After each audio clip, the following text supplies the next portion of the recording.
Hello and welcome to today's Digital Dealer webinar. Today's webinar is sponsored by IMN. Our topic today is Think Like a Publisher, 6 Steps to Communicating with Your Customers to Drive Sales. Our speaker today is Craig Fitzgerald. He's the editorial director for IMN. The webinar audio today will be broadcasted through your computer speakers. If you're having any trouble during, please use the hand symbol below your name to alert me, Maria Brickell. I am the host, and I will send you the teleconference information to call in. If you have requested the teleconference information, you should see a pop-up window similar to the one to the right. Please use your attendee ID number as it is unique to you. If you're having any trouble, please use the Q&A feature at the bottom right of your screen. If you have joined via the phone or through your computer speakers, all lines will be muted throughout the presentation. If you have any questions, please use the Q&A section at the lower right of your screen. We will be having a Q&A session at the end of the presentation, but don't hesitate to put anything in during. Our moderator today is Maureen Condon. She's the editor for Dealer Communications, Dealer and Digital Dealer magazine. Maureen? Thank you, Maria. Welcome, everyone. Our speaker today is Craig Fitzgerald. He serves as editorial director for IMN. He leads IMN's editorial strategy and oversees content for the company's customer email newsletter and social marketing services. In this role, he manages a team of writers who develop content for 1,800 automotive dealers, ensuring that they are brand compliant and optimized for delivery on mobile devices through social media and in newsletters.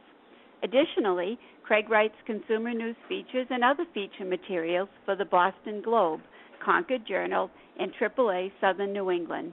Previously, Craig was the editor of Hemmings Sports and Exotic Car, an automotive magazine publisher. Craig, would you like to begin? Sure. Thanks, Maureen, and thanks everybody for attending. I really appreciate the enthusiasm around this topic. I think it's something that as automotive dealerships, I'm really encouraged to see that so many people registered to try to listen to this and get some information out of it. And I hope everybody's gonna gain a little bit of knowledge about how you put a content marketing program together. As Maureen mentioned, if you have questions, we can put them in the Q&A section, and we'll get to as many of them as we can at the end. I'm gonna try to talk for about a half an hour or so and leave plenty of time for questions at the end. We're talking about content marketing today, and we'll be covering what a content marketing program is, how to develop editorial calendars, where you may be able to source engaging content that your readers will be interested in, any copyright, trademark, and plagiarism issues that you should be aware of with content suppliers, and if you're writing content yourself, and then best practices for optimizing content in blogs, social media, email, and then tips for leveraging that content across those channels as well. So what is content marketing? It's a term that we sort of have thrown around to the point now where it makes sense to me, but it may not to people who are sort of new to it. The wordy definition here is it's a marketing technique for creating and distributing relevant, timely, and meaningful content to attract, acquire, and engage an audience. And the objective here is to drive profitable customer action. So when I mentioned this and read this definition to the sales guys here at IMN so that they could relay it to you when they're talking to you on the road, I got some blank stares and I got some confusion, and I had somebody ask me, well, can you give me an analogy? Can you sort of put that in terms that I can I don't need to memorize? And the analogy that we came up with was, you're at a cocktail party, and there's 3 people there, and the first person that you meet sticks a business card in your hand, immediately starts talking to you about why life insurance is so important, drags you off into a corner, and bores you to tears for the next 35 minutes with all kinds of information about his life insurance program and why it's the best. And then the second person you run into barely makes eye contact with you, doesn't say anything to you for 20 minutes or so, looks around the room, barely acknowledges your presence and then says, hey, when it's time for you to buy a dishwasher, come and see me, and here's a coupon. And then finally, the third person that you meet has a conversation with you, realizes that you're from the Boston area, perhaps, asks you some questions about why the Red Sox stink so bad, and really starts to learn a little bit about you, and you engage in a conversation that is memorable, that you learn something from, that isn't all about that person who's talking to you. That's the key. That's the objective, is to be the most interesting person at that cocktail party. There are two critical factors to a successful content marketing program, and they're explained rather beautifully in these two quotes. The first factor is to not think about yourself. It has, and this quote is from Joel Spolsky at Fog Creek Software. When you're creating a blog or any kind of content marketing program, it has to be about the readers. People, when I was at the magazine, didn't buy the magazine for the ads. They bought it for the rich content that we provided in the magazine. It really needs to be about the readers, and it has to be about making them awesome. It has to be about answering their questions. And then the second critical factor is mentioned here by Joe Palizzi at the Content Marketing Institute. His goal is shipping. It's shipping content. It's a promise to your customers where perfection isn't the goal. Don't let perfection get in the way of good enough and getting that content out. And it's the shipping schedule, that whatever it is, if it's monthly, if it's weekly, if it's daily, if you don't ship, you're never going to be able to change your customers' behavior. And that's the whole key to a content marketing program. And this is particularly related to significant changes in the way that Google is finding content on the internet. So on April 24th of this year, Google announced the Penguin update to their search algorithm. And this entire update was designed, specifically engineered to sort of punish the over-optimization of websites. So things like keyword stuffing, link farms that just sort of drove links between pages, hidden content that allows a page to be favored by search engines, copied content, which is just sort of copying by programmatic means and then passing that off as original. Those kind of things are absolutely punished in this Google Penguin update. And what's favored is that relevant, timely, and original content that we talked about in the first slide. So, if you think about it, like, if you had a blog on your website and you provided that fresh and engaging content on a daily basis, that's going to be the thing that's going to be looked at much more favorably than any kind of search engine optimization that you can do at this point. And that's only going to continue. That's going to continue. There was an earlier Google update too called Panda that sort of was related to content as well. And I think that the updates that you're going to see coming from Google going forward here are absolutely going to be content related. So the Content Marketing Institute and Marketing Profs did a study about who has influence, and they sort of pegged it around social media, who has influence in social media. But really, I don't really care what your content medium of choice is. It can be social media, it can be a newsletter, it can be skywriting. It really doesn't matter. It's all about what that content is that you're going to produce. So the question they asked here was, which person would you feel would have the most measurable effect on an outcome? And overwhelmingly, the person who has a handful of fans and friends and followers that are tightly connected is the most influential. So when you're looking at social media programs and your social media presence, I think a lot of dealerships and a lot of people are thinking more about the number of fans and friends and followers, which is certainly important, and I don't want to dismiss it, but I also want to encourage you to, if you have a smaller a group of fans and friends and followers, or a smaller email mailing list, that it's the connection between you and those people that's much more important. The number of fans really doesn't matter if you have no connection with them. If those fans have simply signed up with you to win something and they're professional contest takers, which there are many of in the world, that is less meaningful to you than the people in your community who actually buy products from you. And then following this up, the question is which is the single most important action a person or brand can take to increase their influence online?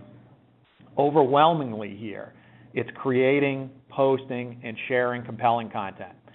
Whether, it's not about being famous, it's not about connecting with famous people, it's not about contributing to as many conversations as you can. It's about creating that content and sharing it on a regular basis that gains you influence in the social sphere and anywhere else. When you think about the sort of publications and magazines that you like to read, it's the ones that create the content that you're interested in reading that you're more likely to keep a subscription with. There are significant challenges to creating a content marketing program. And in this pie chart here, every single one of these, except for that 11% sliver, that green sliver there, are all related to producing content. So I don't know if I can produce engaging content. I don't know if I can produce enough of it. I don't know if I have a budget to do it. And I don't know if I can produce the variety of content that people are interested in. And I think those are the things that, you need to think about as a publisher, to just try to put yourself in the place of that reader, and figure out what it is they're interested in. I mean, you guys are car dealers, you all have service departments, and I think that the questions that you get from people on a regular basis are a good place to start. So, your service department, like, why would my check engine light be on? There are probably 20 reasons why your check engine light might be on. That's probably a significant question in anybody's mind that you might be able to help somebody with. So if you start thinking about those questions that you get, what's upcoming, what should I know about, how should I do these kind of things? Those are the things that really build a successful content marketing program. And one of the things that the question is that I get a lot is, where do you start doing this? I mean, how do you sort of get started? And the only way I can get my job done is with an editorial calendar. It's when I worked at Hemmings, I had 126 pages to fill every month. I had a massive well of blank space that I needed to fill on a monthly basis, and a lot of it was filled with ads. But it sort of there was 80, 90 pages that I needed to fill, and I couldn't do it without an editorial calendar, without understanding, I couldn't do it all myself. I had to assign stories to people, and I had to assign photography to people, and they would help me get it done. But for everybody to understand what their assignments were, I had to have this calendar. It's as simple as putting it in a spreadsheet. Don't let it overwhelm you. This is a sort of simple example of a spreadsheet here. That's just by day, by date, that breaks things out into blog topics, blog titles, blog notes, things that you may want to make sure of that you get in that particular blog post, keywords that should be embedded, that should be tagged in your blog posting, any links that you'd want to have, any images that you'd want to use. And then this is interesting, this last column actually has a column for a tweet. So this is going to get to something we're going to talk about a little bit later about optimizing across channels. And the idea here is that you can actually write a tweet right here that relates to this blog topic, and you get it out of the way, and it sort of optimizes that piece of content for several different channels. If you have a WordPress blog, WordPress has a calendar plugin that I've found to be very helpful in creating blog posts for whatever we do here. and whatever I do elsewhere, that calendar plugin is very helpful to me. So where do you go about sourcing engaging content? Companies like IMN, for example, we provide content to dealerships on a regular basis. Would certainly be happy to do that. But there are other providers of content out there, some that are free, some that are low cost. Free providers of content, I mean, as far as I'm concerned, you kind of get what you pay for. There's no cost, but it's also not focused on what you do. If it's something that's sort of related to what you do, you can find a topic on how to change a tire, how to do some pretty simple things, but it may not be focused on what you do. But you also can use it as it is what it is, and I can fill a day with it. There are companies that are content farms, like Helium.com is one, for example, and they do custom editorial that is low cost. And the issue with that is that it's a little bit lacking in the breadth of knowledge of the automotive business. And I think they're a great source, but for certain things it's fantastic. For other things, you may not find it as meaningful as relevant as it needs to be. And then there's sort of the best source of original content, which is you. If there's somebody at your dealership that's particularly good at writing and good at these kind of things, you can't beat original content written at your dealership. It's the thing that in our newsletter program and in our social media program that we're really we try to encourage as much as possible is that original local content, along with what we provide, is what makes a newsletter, a content program, a content marketing program work. You know your dealership better than anybody else does. The issue is that there's cost there. Somebody needs to produce that. You need to pay somebody to do it. You either pay a freelancer or somebody at your dealership that can communicate effectively. But there is a cost there. There are things that, as a publisher, the title of this presentation is Think Like a Publisher, so I'm trying to get you guys to sort of understand your role as publishers. Things that keep publishers and editors awake at night are the legal issues of providing content. So there's things like copyright, trademark infringement, plagiarism, those kind of things that you need to think about. And you need to especially think about it now, because at a dealership or any business or anybody that has access to a blog, it's very easy to go out and Google content, find it, highlight it, right-click it, and embed it in your blog and post it in your blog as your own. It's really easy to do that. And even if you provide credit to the person who wrote it, and even if a copyright symbol doesn't appear on that piece of information, it's protected by copyright. The only person that has the ability to post that content and utilize it is the original creator. So you need to be cautious of that, and you can get permission to do it, but that permission comes with a check. So you write a check, you get permission. Kind of remember that. We're going to refer to that a couple of times in this presentation. Any kind of permissions for anything usually come with some kind of a check written by you for that copy. And that applies to not only words, but video and also images. And I have a quick example here of a costly lesson that I learned when I was the editor at Hemming Sports and Exotic magazine.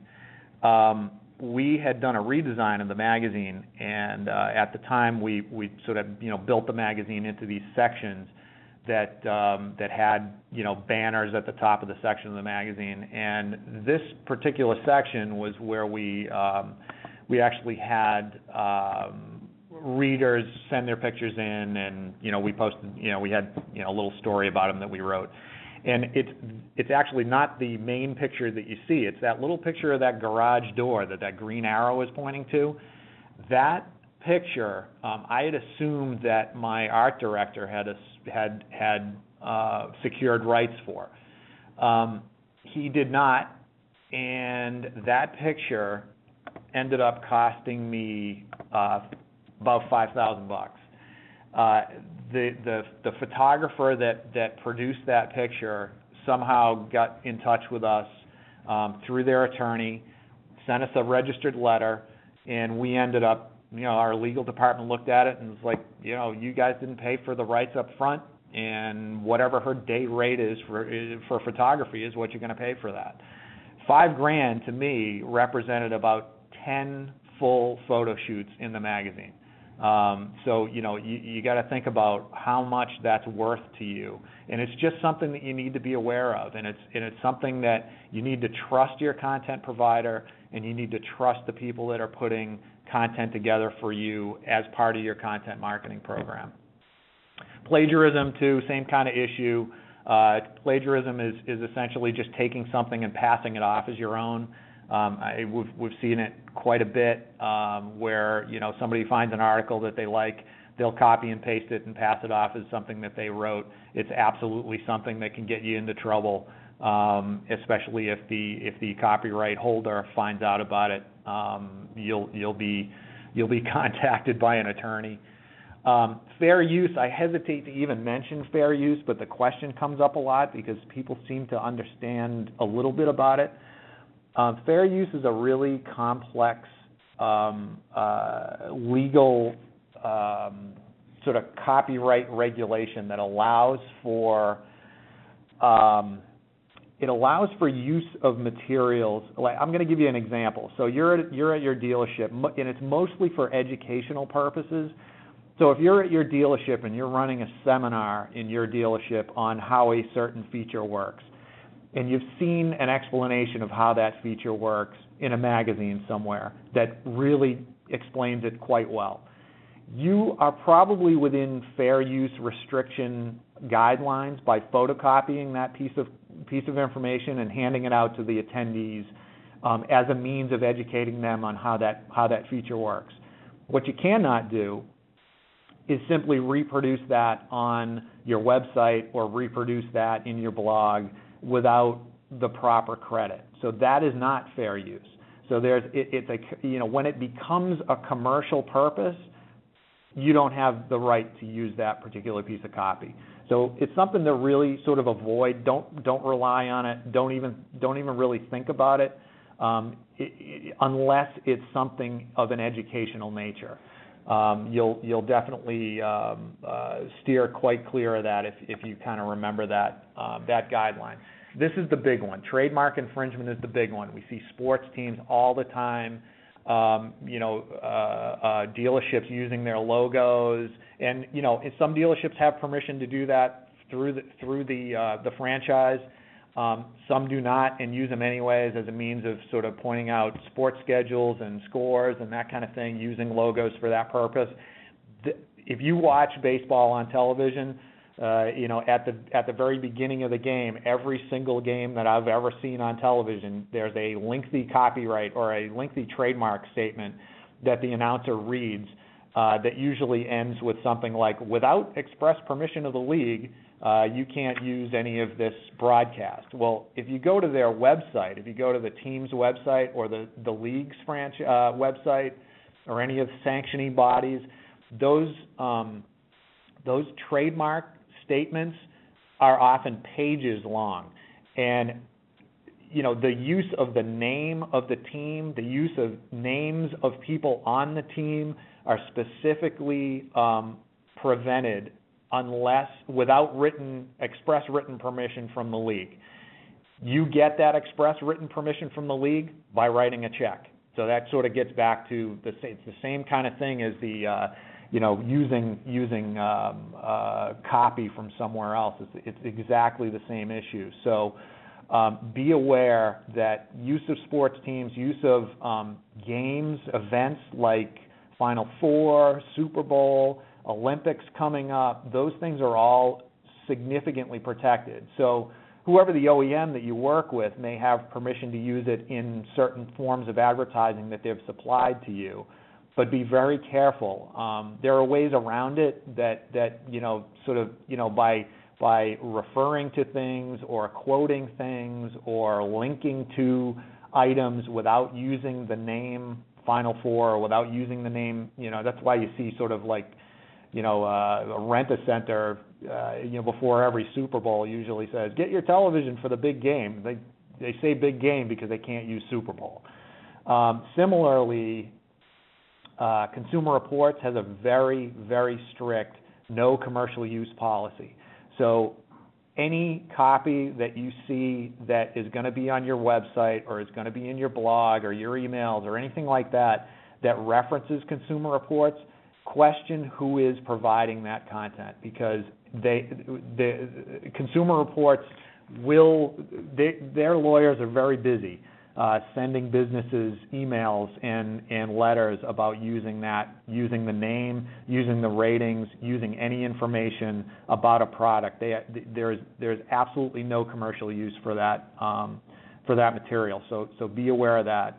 And JD Power too is another one where your OEM may have materials that you can use with permission, but you need to be careful about referring to JD Power in your content marketing program.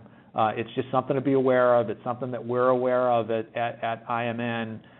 When we produce copy on behalf of dealers, we really stay away from these kind of things, but we want to make sure that we try to get those best practices out to you to really help you understand the legal ramifications of doing this kind of thing.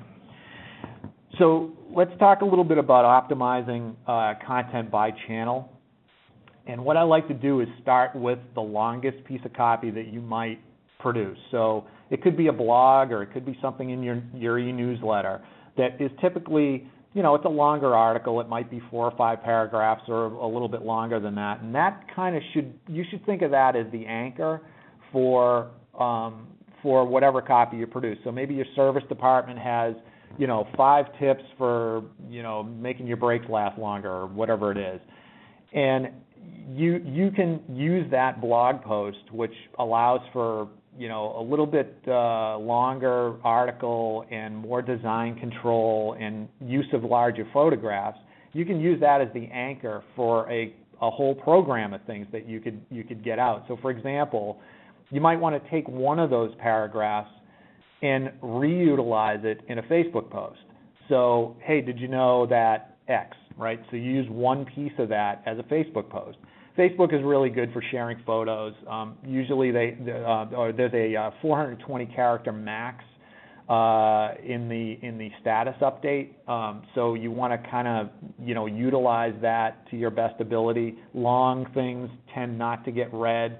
But you can do a little bit longer in Facebook and have a little bit more context around it. Tweets, obviously, I think everybody knows they're 140 characters, they're brief, they're concise, and they typically link to longer content. So in that blog post or that newsletter article about how to get the most life out of your brakes, you can have multiple tweets about that refer to pieces of information in that longer blog post. So if it's a top 10 list, you've got 10 things that you can refer to. That's 10 tweets you can get out of that refer to that blog post on a regular basis. So you need to think about like your longest piece of content and what you can get out of that. That's the key to optimizing and getting the most out of the content investment that you've put in this program. And definitely what you need to remember as well is that quality content makes a big difference. Quality content matters. These two articles are similar articles, but especially if you're engaged with an OEM and you're interested in some way, or they're specifically interested in how their brands and how their models are being represented, you need to be aware of this when you're putting content together. So make sure that you're brand compliant in your content marketing program as you are in your advertising. So for example, on the left here, there's a piece of copy that is brand compliant that has the BMW 3 Series family, which BMW, the 3 Series is always represented with a numeral 3, no hyphen, and a capital S. And on the right, there's a piece of copy that essentially covers the same thing but is not brand compliant. So, it has the hyphen in it, and there's 6 instances of that in that particular piece of copy. So it's something that's going to trigger, a call from your OEM compliant, or could result in a call from your compliance division to let you know that, especially if this is on your website, that it's not brand compliant. So be aware of those things. It's something that we try to really be aware of by, having those brand compliance documents at hand, so that we have a good understanding of how those things are represented. And lastly, I wanted to talk about the results of a content marketing program. I remember working for a guy who I was doing PR for a company for a while, and he said to me, and this was back in the 1990s, I guess, and he said, PR is something that all CEOs look at as just a sinkhole of money, because they don't really get to see the results. And now the interesting thing is, 20 years later, you get to see the results. You get to see the results of a content marketing program, like, for example, in our e-newsletter program, Loyalty Driver, we can see exactly what the results are of those programs every time we press the send button. There is a spike in website traffic that goes to inventory because people who read that newsletter are engaged, and they'll read an article about a particular model, and they'll go directly to the inventory page. And those things result in dollars for you. And by engaging with these people on a regular basis, you get some understanding of what the value of a content marketing program is.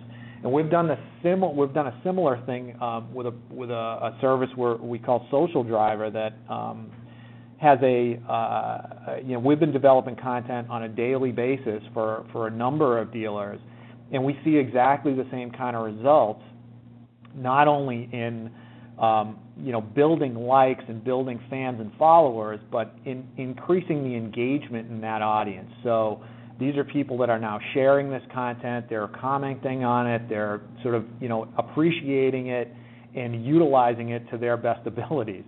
And then as a bonus, there's also dramatic increase in website traffic, because that content links to inventory. It links to the kind of things that you do on a daily basis. So, rather than having static, overly optimized pages, to have a content marketing program that reaches out, that tries to answer questions for people, that really, gives people an understanding of what you do, yet answers the questions that they have, it is key to success, not only in sales, but in making sure that your website remains relevant and that you remain relevant in the eyes of your customers.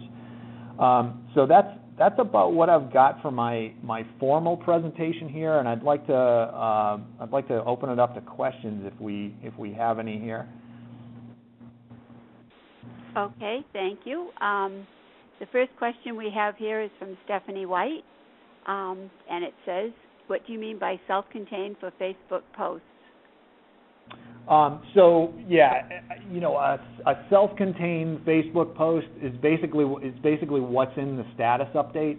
So that sort of exists on its own. So, for example, if you had a blog post on, what are the top 5 reasons that my check engine light is on, and then you utilized a piece of that in a Facebook blog post, in a Facebook post, the status update is what I'm talking about. It's just a little self-contained piece of content that exists on Facebook,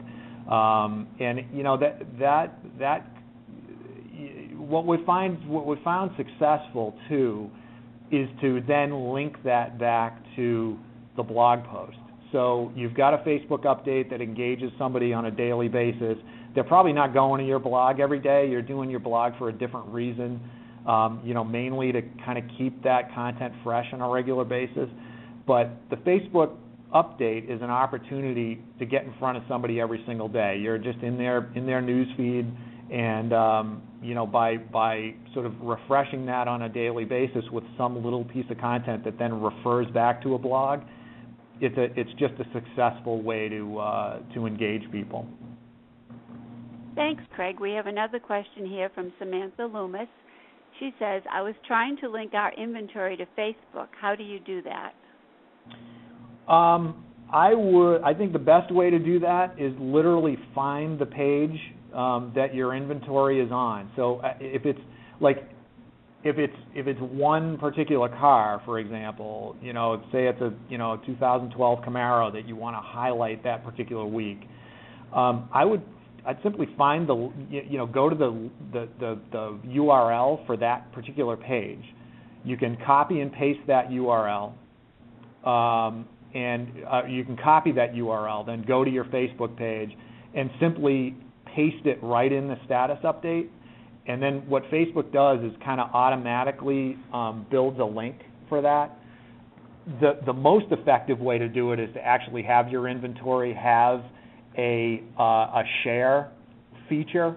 So you can actually have literally every single page in your inventory can have a share feature associated with it. That then you can utilize that to share to your Facebook page. But if the easy way is literally to just copy and paste the URL, paste it in your status update, and write some little thing. Hey, check out this 2012 Camaro we're running a special on, or whatever it is, and Facebook will automatically sort of make a link out of that with a little with one of the photographs that is on that page. It's pretty easy to do. Okay, thanks, Craig. We have another question here. It says, I want to create a marketing plan. How do I get started for content? Content marketing plan. I mean, I would definitely think more about what is it that your customers, your readers are interested in learning, right? So, what are the questions that you can answer for them? What are the things that you can really get some expert opinion from or knowledge in your dealership? So, I mean, I always like to look at the service department or even the sales department. So, for example, Volvo Census, for example, or Sync. There's a feature that people are interested in, but as you can see, there's some concern about whether or not they really understand how it works and what it does. In minutes, you can create content around that answers a lot of questions for people and puts you in a position of being an expert in that particular feature. And it's something that I rarely see. I'm a fan of an awful lot of Facebook pages and an awful lot of Twitter feeds and blogs and all that kind of stuff from dealerships. I hardly ever see it. So it's an opportunity to you guys go through training programs on all this stuff on a regular basis. The content exists. You can add to it and add your own flavor to it, but it is it's content that you can really answer a lot of questions for. So something like as simple as that, like how does this function on Sync work? How do I pair a phone? It's easy to do.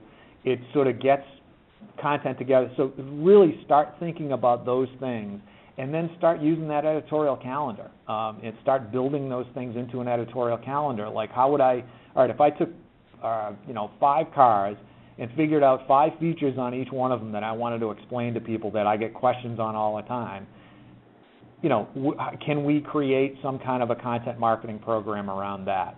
And start there and really just fill out that editorial calendar. Thanks, Craig. We have a question here from Chuck Golden. Why would you want to have your inventory linked to Facebook? I'd want to have my inventory linked, I think, anywhere I could. Links and relevant links back and forth from Facebook to your web page are critical. Relevant links that come from elsewhere that go to your page are recognized by Google as significant in the way they find pages on the internet. So, for example, you've got a piece of inventory that you want to talk about that you post in a Facebook page. Somebody sees it. They've got 3 friends that are interested in whatever it is, the Focus ST or whatever it is, and they share it with their friends to say, hey, this dealer X has this on the lot. Every one of those relevant links, that fan out, which is the sort of the term that Facebook uses when somebody shares a piece of content. Everybody's got 200 fans. I mean, the average person has 200 fans. So if one person shares that piece of content, 200 eyeballs are looking at it. So you've got, and then they're linking back to inventory, and it's making whether or not anybody buys the car is almost irrelevant at that point, because you've now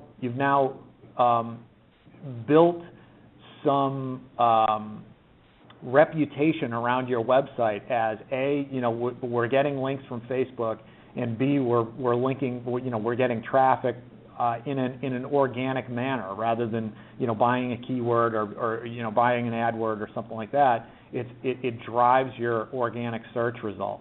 So absolutely. I mean, I wouldn't want to do it on a daily basis, but I'd want to say maybe it's a couple of times a week along with some other relevant content.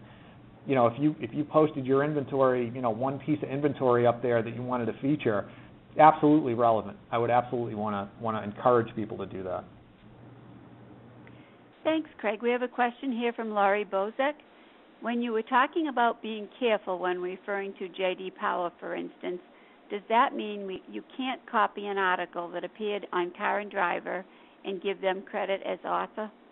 Right. Well, there's 2 things going on there. Number one is there's actually 2 questions in there. First of all, it's the copying of the article that was on Car and Driver.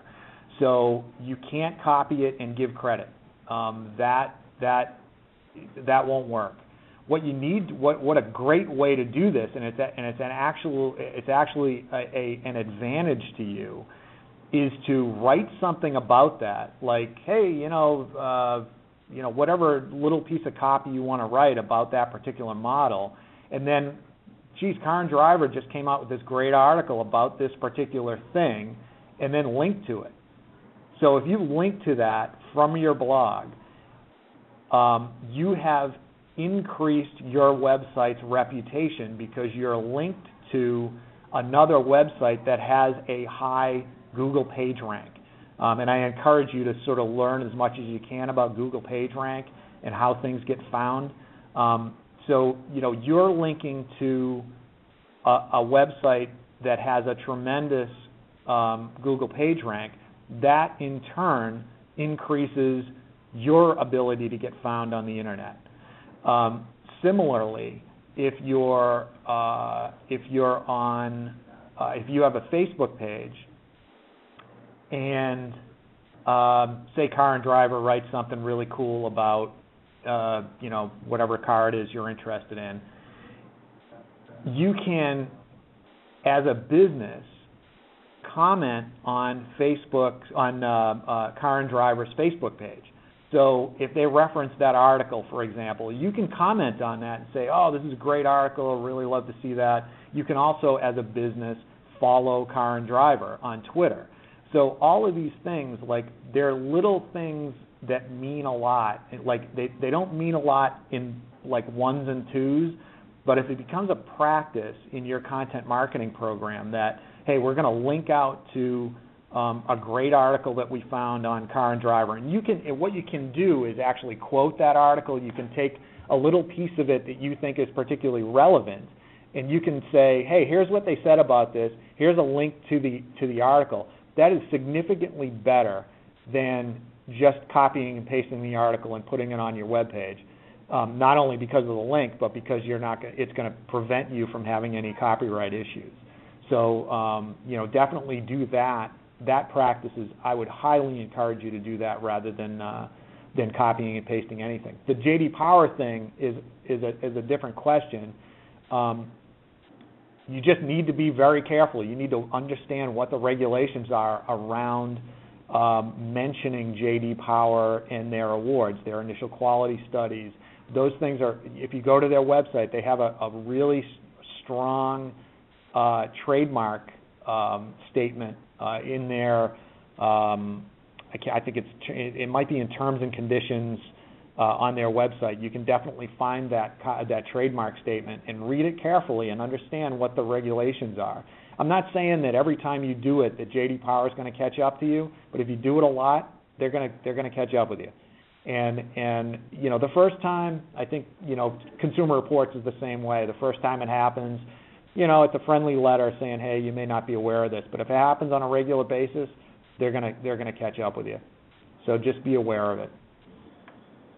Thanks, Craig. We have a question from Sheila Kaiser. She asks, we also have used Wikipedia for holiday information. Should we stop that practice? No, Wikipedia is a little bit different. And again, you know, I think anytime you use this, anytime you use copy from somewhere, make sure you understand what the regulations are at that particular website. So Wikipedia has a very open, you know, the Creative Commons agreement on a lot of the content, but not all of it. So you need to understand what, and actually when you go to Wikipedia, on the right-hand side of the page, there will be links to exactly what the copyright statement is for that particular piece of copy. So you can click on that and really understand, you know, whether it's meant to be shared. Usually they require some kind of source. So you know, if you're gonna use that piece of copy, you can source it properly and link back to it. Usually that you know works pretty well. Same goes for photographs on Wikipedia. I use in general, when I was at Hemmings, I used Wikipedia photos as a last resort when I couldn't find anything else. You know, only in the blog that we produced and in the Facebook updates that I used to do for Sports and Exotic Car magazine. I just be aware of it. Just make sure you understand what the regulations are. So there isn't a blanket statement to say no, don't use this, or definitely everything's cool. There are certain requirements that change depending on what that piece of copy is. So just make yourself aware of it. They're pretty easy to understand. It's not difficult legalese to understand. It's all of those statements are written in plain English. So and you know, a lot of that copy is meant to be shared. Yeah, I guess that sort of answers that. Okay, Craig, thank you. We have another question from Sheila. She says it has been requested that we link websites to our newsletter. Is that okay, or is that violating the copyright law? No, links are fine. And you know, one thing I should mention too is YouTube. YouTube content that's on YouTube is, you know, it's encouraged to share it. It's not encouraged to sort of pass it off as your own. But when you're on YouTube, there's a functionality that allows you to share that piece of copy. You click on that little link that says share, and what it does is it provides you with a short URL that you can then copy, and then you know, if you just want to use the link, you can do that. But you can also, there's actually an embed tag that if you click on the embed feature in that little share box, it will give you the code, the HTML, so that then you can take that HTML and embed that in your blog, in your newsletter, in whatever you do in your website. And what's nice about it is you get to use the copy, you get to use the content, but the traffic and the page views go back to the original video. So, you know, the original user of that, unless he has specifically, you can prevent that from happening. There's privacy settings that allow that, but most people don't use them. You can use that video, and all of the traffic goes back to the guy who created it in the first place. So it's a win for everybody. So that's definitely so links like that, photographs, a lot of photographs on places like I'm trying to think if I remember the particular website. I can't off the top of my head, but a lot of photo websites also have embed tags that, every time that photograph gets viewed, it provides credit to the original producer. So, those things that are encouraged to openly share and link to, absolutely, go ahead and do that. Thanks, Craig. How about Google Images? Are those copyrightable? That is absolutely Google Images makes things so easy to find, but the issue is, I think people look at those as if, I found it easily enough, so I must be able to use it. Google Images is it's just like Google, whereas it certainly helps you find material that can educate you, but it's not meant for then you to go, I'm just going to copy and paste this and put it up on my website. That's a great question because it comes up all the time. So when you go to Google Images, you search on whatever you're searching on, you click on that image. What it does is it gives you the image, but then it also gives you the page that the image came from. So you need to go to that page and look at that, and understand that whoever provided that is the copyright holder.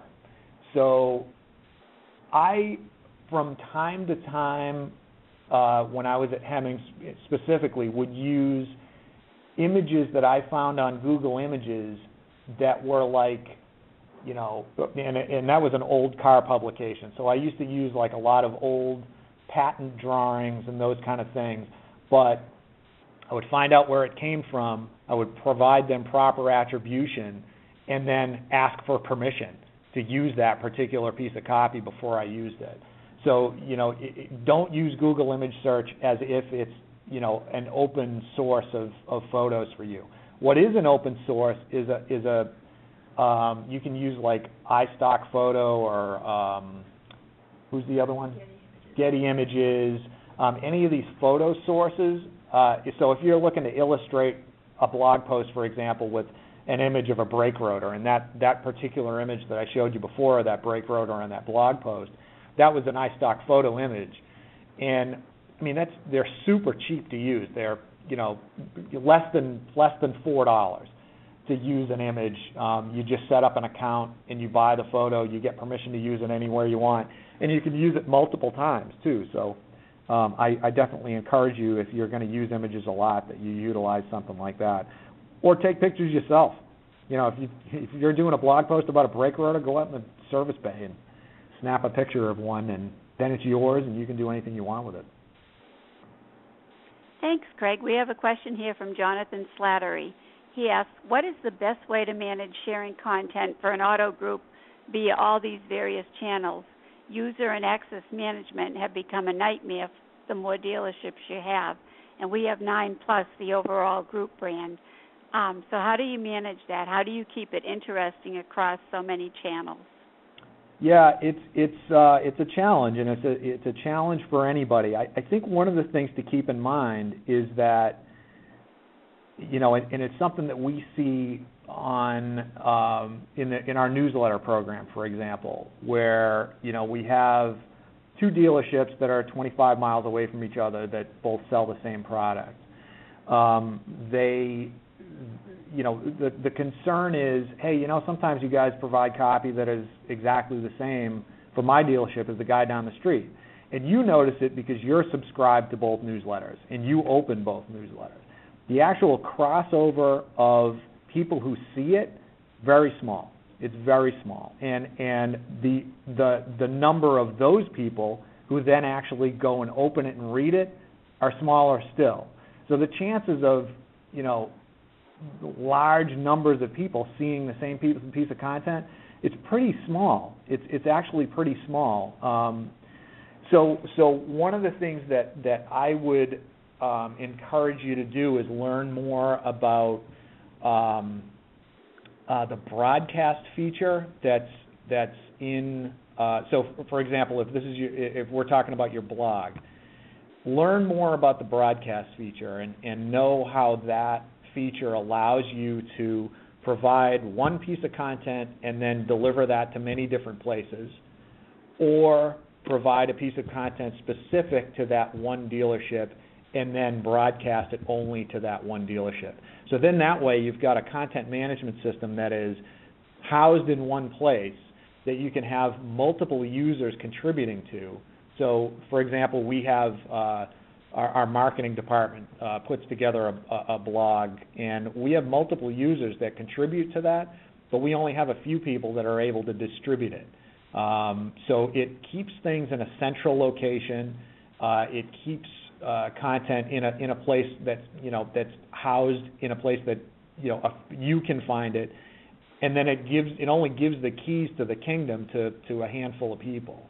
I think that's the sort of, I don't know if that answered your question 100%, but there's a couple of different questions there. One is keeping it fresh, and I really, there's the keeping it fresh thing, and then there's also the I got to regularly refresh my content thing.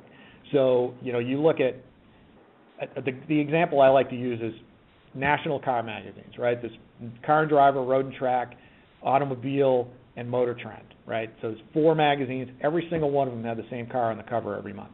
They almost invariably have the same cars on the cover when something comes out. It hasn't hurt any one of them, really. I mean, a lot of things have hurt circulation, but that isn't one of them. So you've got to remember that you've got a dedicated audience that might be, a fan of your BMW store that might not necessarily be a fan of your Volvo store. So, hope I answered that. Thanks, Craig. We have a question again from Samantha Loomis. She says, if we have a couple of Facebook pages, how can we link them together so there's only one page instead of 5? Well, there's a lot.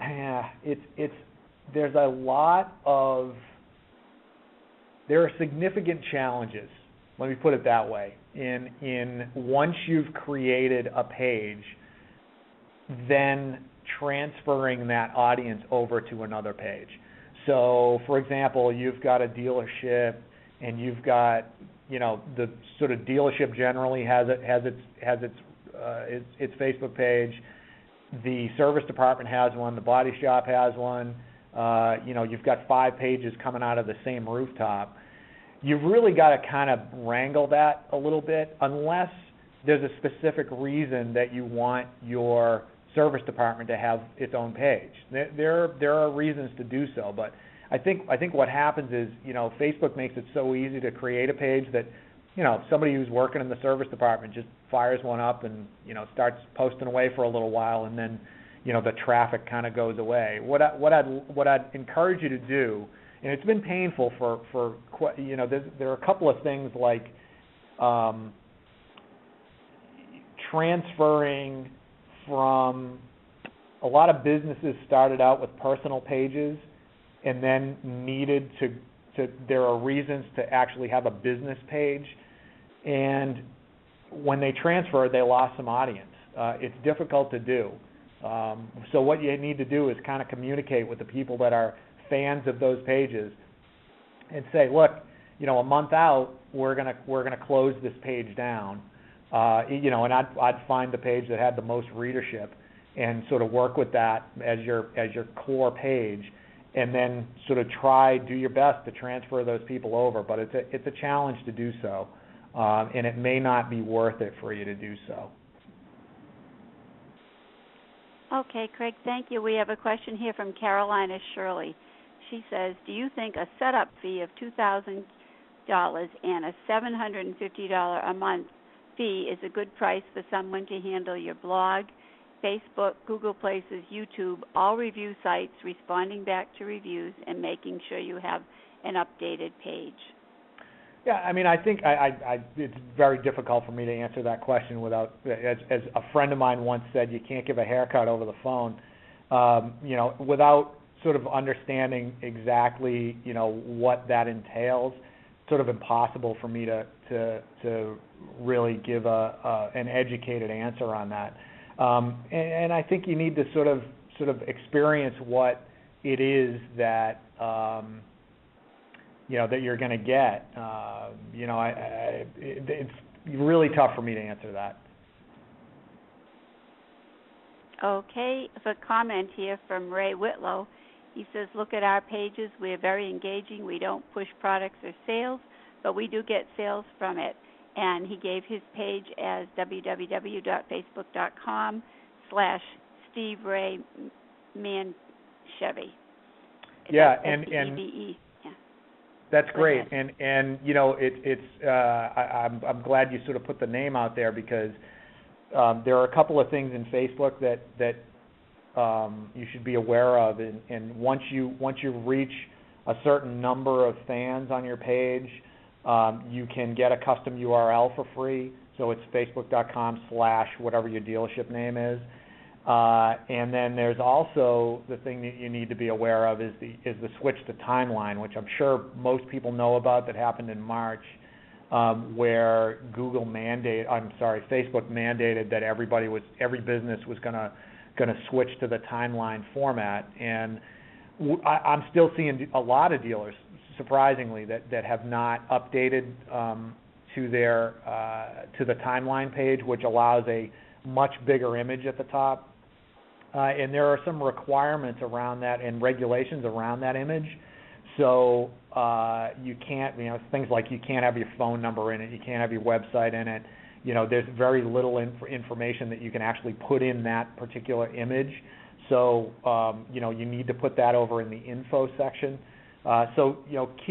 Be aware of Facebook Timeline and understand what the changes were. That's kind of a service that we provide with Social Driver, where we'll go in and make sure all those pages are up to date, and make sure that we refresh all of those things when they need to be.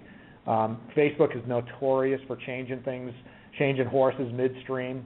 Updates are always painful, yet people seem to still be engaged with Facebook for one reason or another. So you got to be aware of what's going on, and sort of or let somebody do that for you. Let an expert sort of understand that. But that's great. I'm glad to see that the people understand what a content marketing program is and how it can be effective.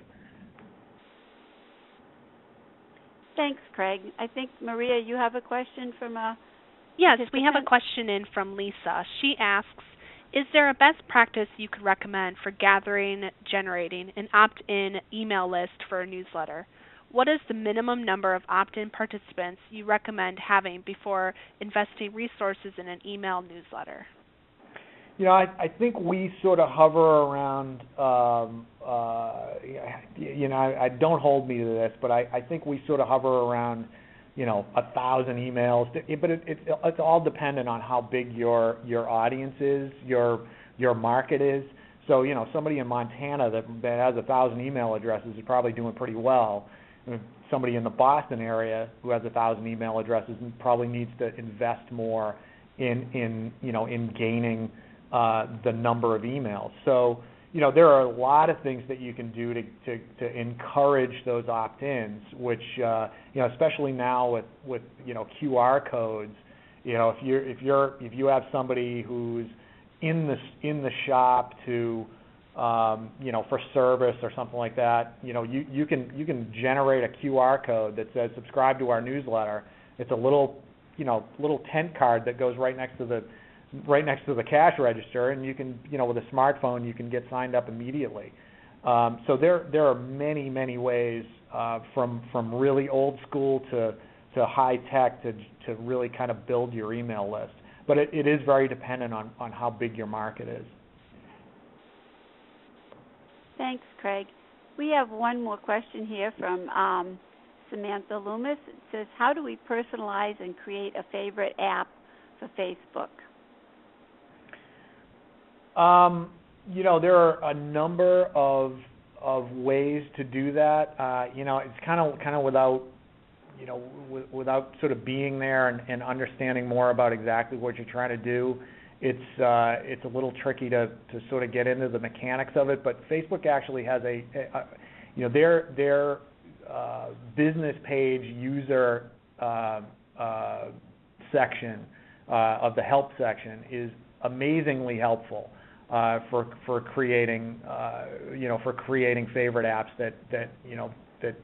that work. I think all of the mechanics around Facebook are less important than the actual content that you produce.